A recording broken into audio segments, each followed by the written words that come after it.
আফগানি মামলায় ইডির হাতে গ্রেফতার হয়েছেন দিল্লির মুখ্যমন্ত্রী অরবিন্দ কেজরিওয়াল। তিনি যদি গ্রেফতার হতে পারেন তাহলে মহুয়া মৈত্র কেন ভেতরে থাকবেন না, প্রশ্ন তুলে দিলেন রাজ্যের বিরোধী দলনেতা শুভেন্দু অধিকারী। শনিবার 23শে মার্চ হাওড়ার জগৎবল্লভপুরে বিজয় সংকল্প সভা করলেন বিরোধী দলনেতা শুভেন্দু অধিকারী। এই সভায় তৃণমূল থেকে বিজেপিতে যোগ দেন প্রায় 500 জন কর্মী। এই সভায় সাংবাদিকদের প্রশ্নের উত্তরেই এই মন্তব্য করেছেন শুভেন্দু অধিকারী। আমাদের বাংলার সকলের প্রিয় মানুষ ওনাকে বরণ করে নিচ্ছেন শ্রীরামপুর সাংগঠনিক জেলা সভাপতি।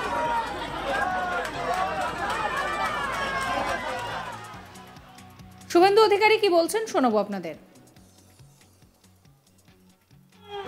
মহুয়া মৈত্র প্রসাধন সামগ্রী ঘুষ নিয়েছে, ভ্যানিটি ব্যাগ ঘুষ নিয়েছে, কুকুর পর্যন্ত চুরি করেছে, পার্লামেন্টের পাসওয়ার্ড বিদেশে পাচার করেছে। তদন্ত তল্লাশির কি আছে? দেশ বিরোধী কাজ যদি করে থাকে যেটা প্রমাণিত, সংসদের এথিক্স কমিটি, লোকপাল, তো ভিতরে থাকা উচিত, বাইরে কেন? হেমন্ত সোরেন, অরবিন্দ কেজরিওয়াল ভিতরে গেলে মহুয়া মৈত্র কেন ভিতরে থাকবে না? শুভেন্দু অধিকারীর বক্তব্য যে এইবারে নির্বাচন হবে অন্যরকম, ভোট লুট করতে দেওয়া হবে না, প্রতিটি বুথে কেন্দ্রীয় বাহিনী থাকবে। তৃণমূলের বিরুদ্ধে সবাইকে রুখে দাঁড়িয়ে নরেন্দ্র মোদীর হাত শক্ত করার আহ্বান জানিয়েছেন তিনি। বিজেপি ক্ষমতায় এলে সাধারণ মানুষের কি উপকার হবে তাও বোঝান বিরোধী দলনেতা। অন্য প্রসঙ্গে সাংবাদিকদের তিনি বলেন যে সারা রাজ্যে বেছে বেছে বিজেপি কর্মীদের মিথ্যা মামলায় ফাঁসানো হচ্ছে।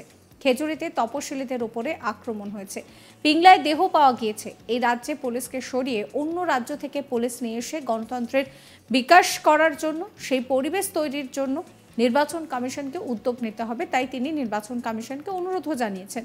শুভেন্দু আরও বলেন যে অনেক তথ্য গোপন করার চেষ্টা চলছে, কিন্তু রাজ্য সরকার সঠিক তথ্য দিতে বাধ্য। তিনি বলেন সংখ্যালঘুদের মুখ্যমন্ত্রী তেজপাতা মনে করছেন, যা রান্নায় দেওয়া যায় কিন্তু খাওয়া যায় না। অধিকাংশ সংখ্যালঘু সরকারি সুবিধা থেকে বঞ্চিত হচ্ছে। শাহজাহানের মতন কিছু লোক সুবিধা ভোগ করছে। গার্ডেন ব্রিজে যারা মারা গিয়েছেন তারাও তো সংখ্যালঘু। তবে এই সম্প্রদায়ের মানুষজন এবার বুঝতে শিখেছেন, তাই সিএ এর বিরোধিতা করছেন না। পশ্চিমবঙ্গ বিরোধী দলনেতা আমাদের বাংলার সকলের প্রিয় মানুষ কি বলছেন শুভেন্দুবাবু, শোনাবো আপনাদের। গোটা রাজ্য জুড়ে বেছে বেছে বিজেপি কর্মীদেরকে মিথ্যা মামলা দেওয়া হচ্ছে। 107-এর নোটিশ কাটা হচ্ছে, সব থানা এলাকাতে এটা করা হচ্ছে। পুরনো মামলায় ভারতীয় জনতা পার্টির কার্যকর্তাদেরকে ট্যাগ করা হচ্ছে। গতকাল রাত্রেও খেজুরিতে আমাদের মহিলা কর্মীদের, তফসিলি জাতি, দলিত পরিবারগুলোর উপর আক্রমণ হয়েছে। আজকে ভোরবেলা ধানের ক্ষেত থেকে পিংলাতে আমাদের একজন অঞ্চল কনভেনারের ভাইকে মৃত অবস্থায় ক্ষতবিক্ষত পাওয়া গেছে। তার দেহ রেখে ওখানে ঘাটালের প্রার্থী হিরণ চট্টোপাধ্যায় এবং ঘাটাল সাংগঠনিক জেলার সভাপতি তন্ময় দাস বিক্ষোভ দেখাচ্ছেন। পুলিশ দলদাসের মতো আচরণ করার চেষ্টা করছে।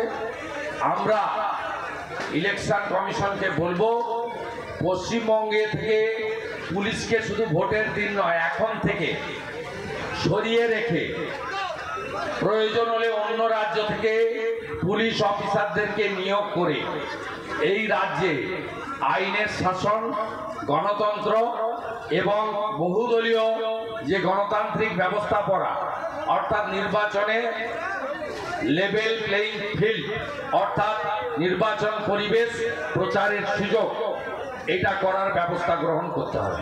সংখ্যালঘুরাও বুঝেছেন বলে শান্তিপূর্ণ উপায়ে রাম মন্দির উদ্ঘাটন হয়েছে 22শে জানুয়ারি। কোথাও অশান্তি করতে পারেননি, কারণ সংখ্যালঘুরাও বুঝেছে কোর্টের লড়াইয়ের পরে সুপ্রিম কোর্টের নির্দেশে রাম মন্দির নির্মিত হয়েছে। সংখ্যালঘুরা বুঝেছেন সিএএতে শরণার্থীদের নাগরিক দেওয়া হয়, নাগরিকত্ব কারা হয় না। অথচ এই সিএএ কে এনআরসির নাম করে চালিয়ে সাঁতরাগাছিতে 37টা বাস একদিনে পুড়িয়েছিলেন মমতা ব্যানার্জির উস্কানিতে।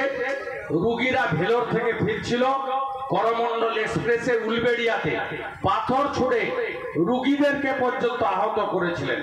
পরবর্তীকালে নুপুর শর্মার ইস্যু নিয়ে গোটা হাওড়াকে আপনারা জ্বালিয়েছেন এবং উলবেড়িয়ার পার্টি অফিসে আগুন লাগিয়ে দিয়েছিলেন। এবারে সংখ্যালঘুরা বুঝেছেন যে মমতা ব্যানার্জির পাতা ফাঁদে পা আমরা দিলে আমাদের ক্ষতি, সমাজের ক্ষতি, দেশের ক্ষতি, রাজ্যের ক্ষতি। তাই মমতা ব্যানার্জির পাতা ফাঁদে কেউ পা দেননি, তারা মুখ ঘুরাতে শুরু করেছেন। সাগরদিঘি তার প্রমাণ, বালিগঞ্জ তার প্রমাণ, আগামী দিনে নির্বাচনেও তার প্রমাণ।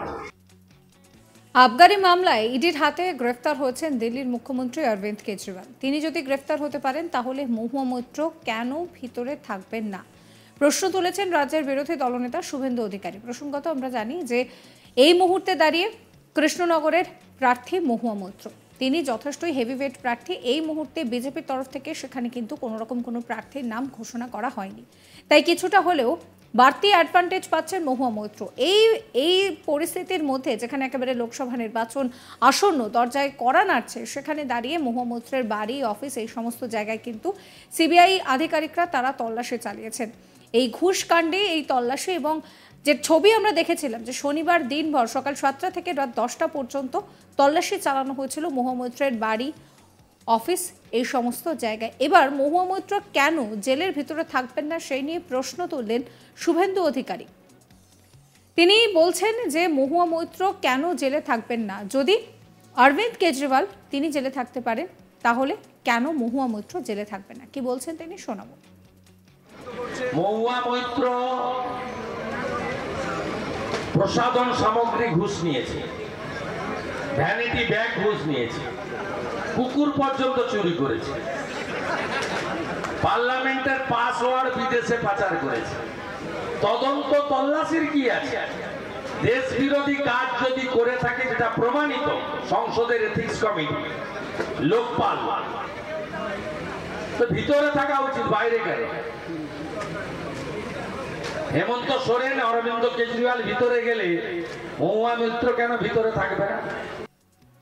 অন্যদিকে শুভেন্দু অধিকারী বক্তব্য রাখতে গিয়ে বলছেন যে এবারে নির্বাচন অন্যরকম হবে, ভোট লুট করতে দেওয়া হবে না, প্রতিটা বুথে থাকবে কেন্দ্র বাহিনী।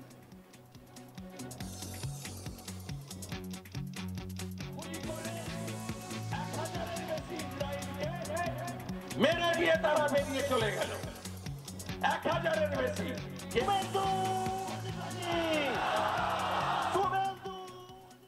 সাবস্ক্রাইব করবেন আজ তাক বাংলার ইউটিউব চ্যানেলকে, ফলো করবেন হোয়াটসঅ্যাপ চ্যানেল।